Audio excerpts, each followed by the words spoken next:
Lady vous écoute, nous parlons de la banque et des particuliers. Nombreuses personnes ont des comptes en banque, nombreuses personnes sont tout à fait pas en odeur de sainteté avec leur conseiller de clientèle. Voilà le nom que l'on donne au banquier, celui qui vous dit que vous pouvez avoir un découvert, que vous n'avez plus le droit, qui vous retire votre carte, qui la coupe avec des ciseaux devant vous, de préférence, pour bien marquer votre esprit. Nous remercions nos invités d'avoir accepté de venir nous parler de cela. Tout en bleu comme un bonbon de Noël, c'est Vanessa Gabili. Bonjour. Bonjour. Vous êtes conseillère en clientèle bancaire et avec nous sur le plateau, Prisca Tello. Bonjour, Prisca. Lizzie. Conseillère clientèle particulier. Particulier aussi pour les particuliers et les entreprises. Je suis sur le professionnel, mais j'ai travaillé 10 ans sur le particulier. Très bien. Alors, je voudrais vous laisser chacune le soin de préciser à nos téléspectateurs qui est particulier et qui est client professionnel. Alors, les particuliers, ça désigne qui? Alors, les particuliers, c'est toute personne lambda. Donc, que ce soit une personne jeune, en activité salariée, retraitée, qui désire avoir un compte bancaire, donc un compte de dépôt, qui désire avoir aussi des moyens de paiement. Donc, c'est ce qu'on stipule dans la catégorie particulier. Merci Prisca. Alors Vanessa et les autres, ce sont tout simplement des entreprises? C'est les entreprises, petites, moyennes, très grandes, des associations, des entrepreneurs individuels, des auto-entrepreneurs, maintenant ça devient à la mode, et également des grands groupes, des franchisés, tout ce qui n'est pas personne physique. Alors, si vous êtes d'accord, on va y aller tout en même temps. Hein. Vous pouvez rebondir l'une et l'autre sur ce qui sera dit. Je faisais une introduction un tout petit peu tapageuse. Me trompais-je? Que font les banquiers, les conseillers en clientèle quand ils arrivent le lundi matin dans leur bureau? Vous commencez par quoi? Dites-nous toute la vérité. Prisca, vous commencez par voir quoi? Alors, le lundi matin, lorsque nous arrivons, ce qu'on appelle, c'est les débiteurs. Donc, les personnes qui ont fait du shopping le week-end. Voilà. Et sans nous avertir le vendredi qu'il y aurait à avoir un dépassement. Et c'est ce que nous traitons le matin. Mais comment peut-on vous dire ce qu'on ne sait pas? Comment peut-on vous dire que ce week-end au supermarché, on verra un joli je ne sais pas quoi? On ne peut pas le savoir nous-mêmes d'avance. Oui, mais vous savez ce que vous gagnez. On sait ce qu'on a plus. Voilà, vous savez ce que vous gagnez en salaire, vous savez ce que vous payez comme charge et vous savez ce qui vous reste après avoir payé vos charges pour justement les coups de cœur du week-end. Et ce qu'on ne savait pas, c'est que vous, le lundi matin, donc, vous arrivez, vous regardez tous les débiteurs. Voilà, exactement. Tous ceux qui dépassent leur autorisation de découvert, s'il y en a une, et ceux qui dépassent sans autorisation de découvert. Mais si on n'a pas d'autorisation de découvert, normalement, messieurs, mesdames les conseillers, on ne devrait pas pouvoir dépasser. C'est là le problème du système. C'est que certaines cartes donnent de l'argent quand il n'y en a pas. Pourquoi? Parce que c'est les limites du système. C'est-à-dire qu'aujourd'hui, on a du mal, il y a certaines cartes qui interrogent le compte lorsque vous faites des dépenses, mais 3/4 de la population ne souhaite pas ce type de carte parce que c'est des cartes très contraignantes. Imaginez, vous dépassez de 3 €, vous arrivez à la caisse d'un commerçant, votre compte est débiteur de 3,5 €, la carte ne va pas passer. Alors que vous êtes en train de faire un achat de 1 500 €. Donc 3/4 de la population aujourd'hui n'accepte pas ce type de carte. Donc on passe sur une carte qu'on appelle une carte classique. Et cette carte, malheureusement, elle donne des sous même quand il n'y en a pas. Alors je vais inverser la question. Comment se fait-il que quand on prend une carte qui, elle, s'arrête quand on n'a plus d'argent, cette carte-là, parfois, quand bien même il y a de l'argent, elle ne veut pas fonctionner, l'électron? Alors, l'électron. Alors, il faut savoir que des fois, sur l'étranger, par exemple, si vous êtes à l'international... Rien de l'étranger du tout, dans le France, même... C'est tout bête parce que c'est comme quand vous payez chez le commerçant, la machine interroge votre compte. Et elle interroge votre compte via... comme pour passer un coup de fil. D'accord. Donc, imaginons vous êtes dans une grande surface, vous avez 15 caisses. Et sur les 15 caisses, il y en a 8 qui sont en train d'accepter un paiement électron. Il y a 8 coups de fil qui est passé. Des fois, ça passe, des fois, ça passe pas. C'est une histoire de réseau et de connexion. Mais c'est fait exprès pour embêter les gens qui ont une carte électron? Non. Non, pas vraiment. C'est que le commerçant, derrière, il n'a pas mis assez de lignes de connexion pour pouvoir être interrogé, pour l'éventualité que les 15 caisses où il y a 15 cartes électrons qui passent, il n'a pas 15 lignes téléphoniques. Et ce qu'il faut savoir aussi, c'est que ça interroge à un moment T. Donc, admettons que, je ne sais pas moi, il y a 5 ou 10 minutes juste avant, vous ayez fait un autre paiement et que pour une raison X ou Y, il y a encore une interrogation sur le paiement précédent, quand bien même vous avez de l'argent sur votre compte, mais ça vous fait paiement refusé aussi. C'est tordu, hein? C'est très... Alors, que pensez-vous du matelas? Vous savez, on le soulève, on met son argent et puis on sait où il est et puis c'est tout. Est-ce que ça n'est pas... À quoi ça sert finalement d'avoir un compte qui ne nous donne pas l'argent que l'on a quand on en a, qui quand on n'en a pas nous en donne et nous coûte super cher? Pourquoi déconseilleriez-vous de garder le bas de laine comme on dit d'habitude? Mais le problème du matelas, Lydie, c'est que de un, ça ne fait pas fructifier votre argent. Ça ne génère pas d'intérêt, le matelas. Ça ne fait pas d'agios non plus, le matelas. Ça, c'est bien, ça, le matelas. Sûr. Oui, ça c'est vrai.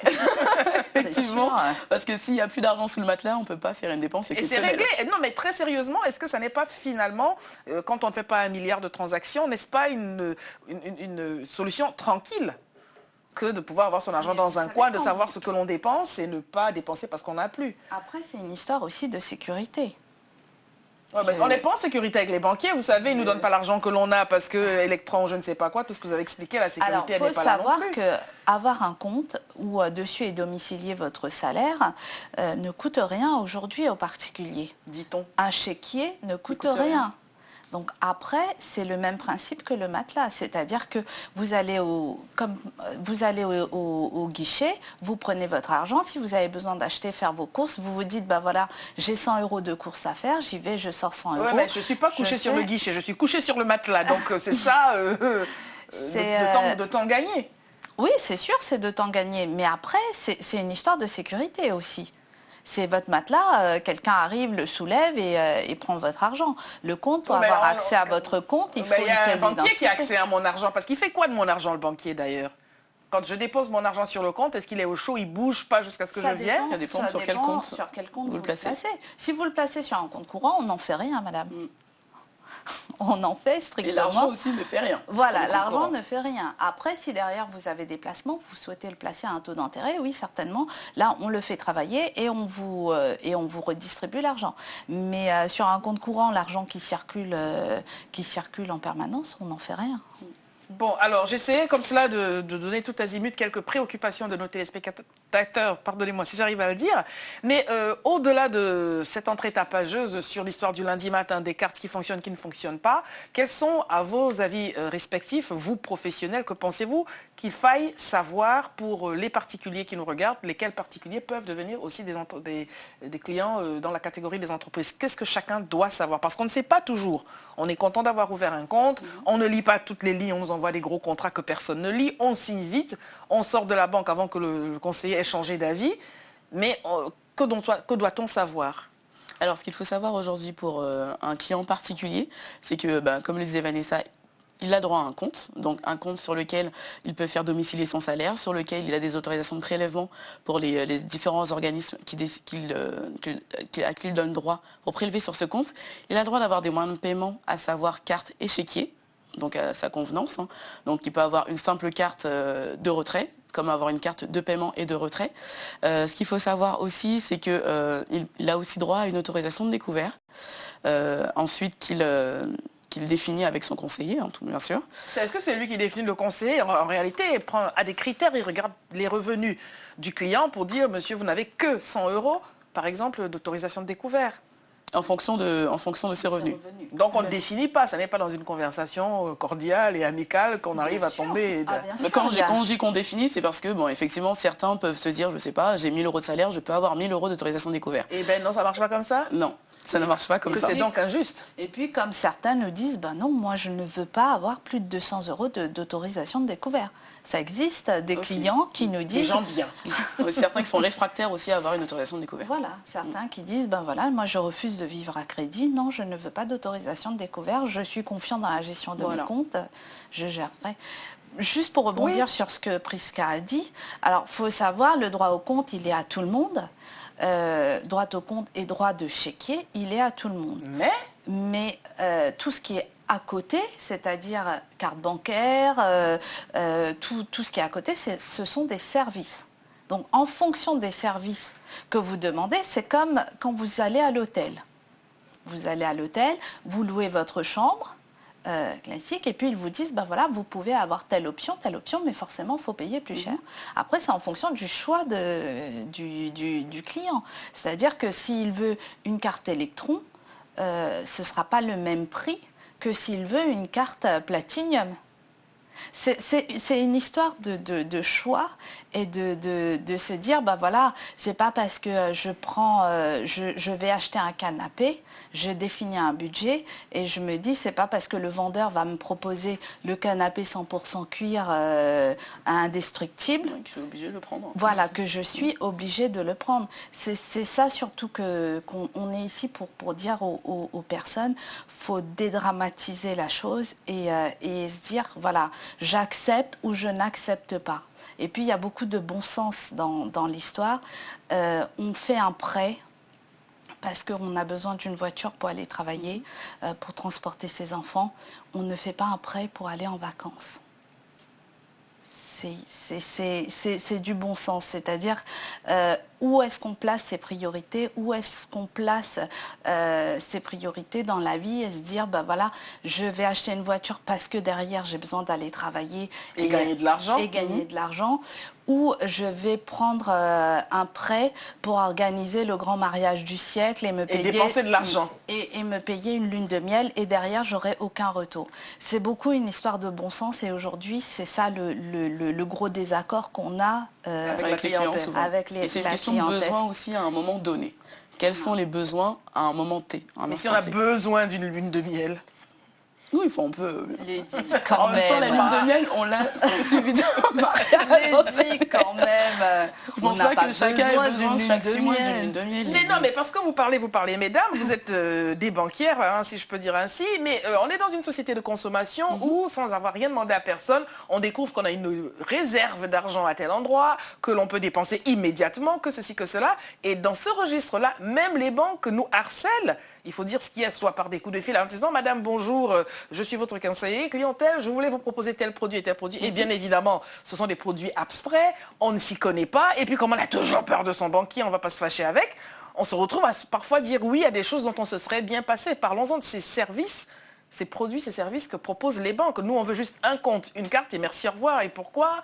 On a une foultitude de choses qui en plus se superposent avec des assurances qu'on a déjà par ailleurs.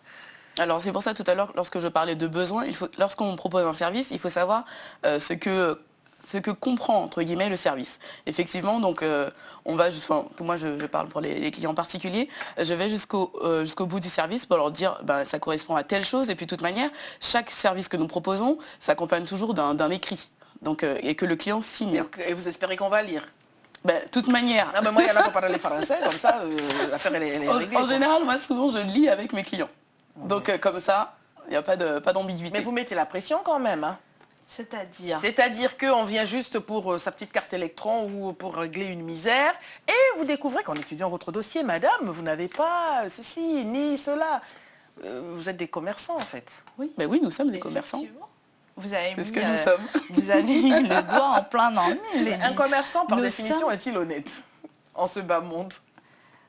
Bon, après, ça... Le commerçant veut gagner sa vie. Je le redis, les banques, gardez bien en tête, ne sont pas des associations à but non lucratif. Derrière, c'est bien sûr le but de chaque entreprise, c'est faire des profits. Comme le commerçant à côté, s'il a acheté ses patates à 30 centimes, il ne va pas les vendre à 30 centimes pour faire plaisir à son client en face. Il va forcément le vendre à 50 centimes pour faire une marge. Donc nous, le principe est vraiment le principe du commerçant. Après, on peut discuter il y a certains établissements qui sont mutualistes et qui sont, ou d'autres établissements qui ne sont pas mutualistes. Mais dans l'ensemble, le but est quand même de faire du profit. Ça, on ne se le cache pas. Aujourd'hui, on a dédramatisé la chose, c'est-à-dire quand le client vient en face de nous, on lui dit, voilà, soyez bien conscient qu'on ne travaille pas gratuitement. Maintenant, c'est une relation... Votre argent nous intéresse, disent certains. Exactement, oui. Votre argent nous intéresse, les services dont vous avez besoin nous intéressent. Maintenant, alors, il y a une phrase que j'aime bien. Alors, on a tout ce dont vous avez envie, mais on vous proposera tout ce dont vous avez besoin. Maintenant, vous n'êtes pas obligé d'accepter. On n'est pas obligé. Il y a un rapport quand même de dominant-dominé entre le banquier et le client, qu'il soit un client d'entreprise ou un client particulier. Si on dit non, c'est pas à son banquier qu'on dit non quand même. Hein. Même si on pense non, on va essayer de garder un bon rapport. Vous en avez conscience tout de même, mesdames. Mais mine de rien, beaucoup disent non. Hein. Il ne faut pas non plus penser que justement... Quand on n'a plus rien à perdre, oui, c'est sûr qu'on va dire non. Non, et puis même dans le cas contraire, hein, que ce soit dans le cas que ce soit par exemple un client à fort potentiel, je dirais, avec quelque chose qui a les moyens de dire non, effectivement, dira non, comme un client aussi lambda, enfin je sais pas, un étudiant qui peut dire non également. Après, effectivement, le client reste maître de ce qu'il a besoin. Hein. Alors pourquoi les banquiers vont chercher l'argent dans les berceaux? Parce qu'il y a des comptes pour les enfants qui sont à la crèche, et puis des comptes pour ceux qui sont au CP, puis des comptes pour ceux qui sont étudiants, et en réalité des personnes qui ne travaillent pas. Quel est l'intérêt de recruter si tôt? Alors, moi, je dirais que effectivement, nous avons une gamme pour les clients, les bébés, et un peu les plus jeunes. Effectivement, ce qui est intéressant, donc ça, c'est ce que nous conseillons aux parents, d'épargner tôt pour les enfants. Pour prévoir leurs études. Maintenant, vous savez comme moi que les études coûtent cher. Effectivement, donc c'est mettre de l'argent de côté, financer un permis plus tard. Effectivement, donc c'est un conseil que nous donnons aux parents pour privilégier ce placement tôt pour les enfants. Mais c'est un peu le même principe que la tirelire. C'est qu'aujourd'hui, on est quand même dans la modernité. Le grand-parent qui vient et qui glisse un billet dans la main de son petit-fils ou de sa petite-fille, ça n'existe plus. Si, la maman prend l'argent et va faire du shopping. Oui, voilà. Maintenant, justement, pour éviter ce type d'inconvénience, le grand-père préfère faire en place un virement permanent. L'avantage, c'est dans des petites quantités, des petites proportions, et c'est aussi dans la régularité. C'est surtout c'est surtout ça qu'on prône aujourd'hui, c'est la régularité. Très bien. Alors, l'histoire du conseiller clientèle qui n'est jamais le même. On est dit très bien avec monsieur un tel ou madame une telle. Et juste au moment où on commençait à prendre plaisir à voir ce conseiller-là, on nous fait injonction, on nous informe que désormais c'est une telle autre personne. Pourquoi ? Alors aujourd'hui, y a la banque et la relation avec ses clients. Il faut savoir que derrière la banque, il y a une entreprise avec des milliers de salariés. Des milliers de salariés qui rentrent en bas de l'échelle et qui veulent évoluer. Et alors, sur le dos de la clientèle qui est fidèle, qui est là depuis des années. Non, mais est-ce que vous vous rendez compte du traumatisme ? Alors, moi, je vous donne... Je vois... j'ai une autre vision de l'affaire. Je suis rentrée à la banque, j'avais 22 ans. Et je suis rentrée à l'accueil, comme Prisca. Je suis rentrée en bas de l'échelle et mon entreprise m'a donné la possibilité d'évoluer. Et cette évolution, forcément, passe par des changements de poste réguliers. Mais vous êtes quand même consciente qu'on est un peu pris en otage. On n'a pas le choix, hein. Alors, le choix. Là, vous êtes en train de me brosser un tableau où vous êtes pris en otage parce que vous vous entendez avec le conseiller. Ce qui est mieux quand même pour tout le monde. Mais le jour où vous n'entendez pas avec votre conseiller et que vous êtes obligé de rester avec pendant les 10 prochaines années. On change de banque. Voilà. Oui, on peut changer de banque. La situation aussi peut se produire. Donc le fait d'avoir un turnover, et puis il y a aussi les choses de la vie. Votre conseillère qui attend un bébé. Il ne fallait pas. Votre conseillère qui attend un bébé, le congé maternité, c'est entre 6 à 8 mois. Donc on ne va quand même pas vous laisser sans conseiller. C'est gentil de votre part, hein, c'est très très gentil, ça nous va droit au cœur. Là, et puis il y a les maladies, il y a certains qui se rendent compte, non, c'est pas ce que j'aspirais à faire. Reconversion professionnelle. Exactement. Voilà, ils ont trop regardé les divas. Bon, alors très bien. Plus sérieusement, quel conseil donneriez-vous? Vaut-il mieux multiplier les comptes bancaires dans tel établissement et puis dans tel autre et puis dans tel autre encore? Ou est-ce qu'il faut avoir un compte, tous ces comptes dans la même banque et tous de la même famille? Moi, je suis à telle banque et le mari et les enfants et tout cela. Qu'est-ce que vous recommandez qui soit bénéfique à la clientèle? Oui. Alors, effectivement, ce principe d'être multibancarisé, moi, j'ai déjà abordé le sujet avec mes clients, c'est souvent lorsque le client espère, a pour projet à moyen terme, de demander un prêt immobilier. Donc effectivement, pour lui, le fait d'être multibancarisé lui permettra effectivement de faire jouer cette concurrence. Donc, en disant, si vous ne me donnez pas voilà, bientôt, j'irai je vais voir, aller à côté. effectivement. Après, comme moi je leur dis, ça passe ou ça casse. Hein. Justement dans ce contexte-là, soit oui, on s'aligne effectivement sur un taux, le taux que tel établissement vous propose, mais le fait d'être multibancarisé, donc ça vous permet en plus, en général, les gens multiplient les comptes bancaires, donc c'est même pas les placements, c'est juste les comptes bancaires, donc un compte bancaire à tel établissement. Souvent maintenant, la grande mode, c'est les banques en ligne. Donc effectivement, ils ont un placement, par exemple, là c'est souvent de l'assurance vie sur les banques en ligne. Donc ça les conforte plus, effectivement. Donc si on n'est pas content de tel établissement, hop, on rapatrie tout dans un autre. Voilà. Effectivement. Après, nous, moi personnellement, ce que je trouve, dans le cadre toujours du besoin des clients, ce n'est pas à leur avantage. Pourquoi ? Parce que justement, le fait d'être multibancarisé vous permet d'avoir multiples conseils, multiples relations clientèle, et donc multiples frais, justement. Et parce que ça, justement, ils sont pas aussi, hein, si l'autre. Ils ne sont pas bien imbus de ces divers frais. Et c'est souvent les discours qui changent. Et ces discours-là, justement, ne sont pas spécifiquement au profit du client. Donc, il faut bien faire attention à ça. Tous ces œufs dans le même panier ? Tous ces œufs dans le même panier, après, c'est aussi une histoire de gestion. Je ne sais pas pour vous, mais tous les mois, il faut faire ses comptes. Avoir plusieurs banques, faut faire plusieurs comptes, faut faire plusieurs. L'organisation, il est juste. Après, je dis toujours, si le client, il est capable de s'organiser avec 2, 3, 4, 5 banques, il peut en avoir autant. Mais je prends moi-même mon exemple personnel. Bancaire de votre État qui voilà. Vous savez, les cordonniers sont les plus mal chaussés. Donc, faire ses comptes, pour moi, c'est une plaie. Mais vous pensez à faire vos comptes parce que vous êtes du métier, mais certainement, madame, monsieur, c'est pas compliqué. Hein. On gagne X euros par mois, on sait combien on dépense, on connaît le prix de son loyer, on sait ce qui reste pour manger et ce qu'il y a pour les loisirs quand loisirs il y a. Le tour est vite fait. Mais malheureusement, Lydie, ça, beaucoup ne le font pas. Et c'est important, à moins de gagner des millions par mois et de ne pouvoir dépenser sans compter. Mais à quoi cela compte de faire des comptes ? À quoi cela sert-il de faire des comptes alors qu'on sait très bien que, je prends par exemple 1 500 €, on sait très bien où sont passées toutes les sommes. Il y a les charges fixes, donc il n'y a pas de mystère à ce niveau-là. Si j'achetais des yaourts ou des pommes de terre, qu'est-ce que ça change dans mes comptes ? Ça permet de faire des projets, ça permet de savoir où on va et ça permet aussi d'éviter les frais bancaires quand on n'est pas dans les clous. Alors, on va parler des frais bancaires parce que c'est là que l'affaire se gâte. Exactement. Comment font les banquiers pour dépenser un argent que nous-mêmes, on n'a pas et auquel on n'a pas accès puisqu'on n'en a pas ? Ça s'appelle agio. Frais de ceci, frais de cela, frais de rejet. Donc, en fait, vous nous défalquez quelque chose qu'on n'a pas.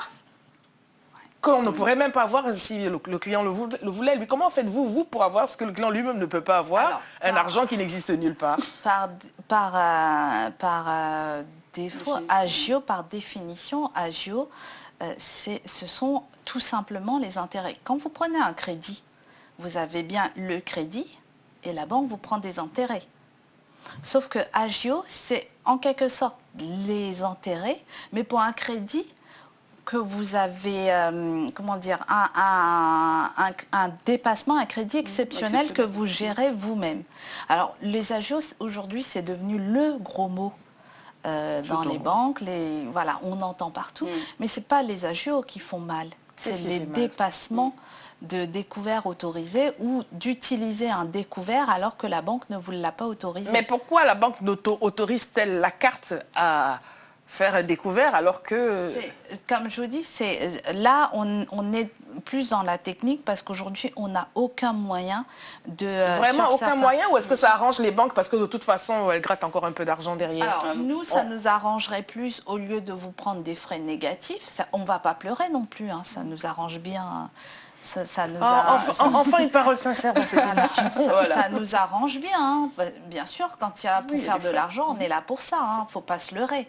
Maintenant, on aurait bien aimé aussi, au lieu de vous prendre des commissions de dépassement, que vous le mettiez sur un compte à côté. Pour nous, ce serait... Qu'est-ce que ça changerait pour vous ? déjà, vous allez faire de l'épargne pour vous. C'est un plus, vous serez content. Et pour nous, derrière, il y a de l'épargne, ça augmente nos ressources. Qui dit augmenter nos ressources, ça nous augmente les capacités à prêter derrière. On va finir sur un point. Est-ce que... Juste, oui, je oui, voudrais allez-y. juste préciser l'ambiguïté entre agio et commission de dépassement. Juste en quelques chiffres pour vous donner. Les agios, c'est entre 12 et 17% à l'année. Donc c'est calculé sur le nombre de jours de débit. C'est-à-dire si vous êtes débiteur de 100 € pendant 3 jours, vous faites 12% divisé par 365 jours multiplié par 3. C'est un calcul tout simple. C'est quelques centimes. Maintenant, imaginons dans le cadre où vous n'avez pas de découvert autorisé ou que vous l'excédez de 100 €. Vous l'excédez de 100 € parce que vous êtes parti au distributeur, vous avez pris votre carte et vous avez retiré 100 €. Il n'y avait pas d'argent, le distributeur a donné quand même.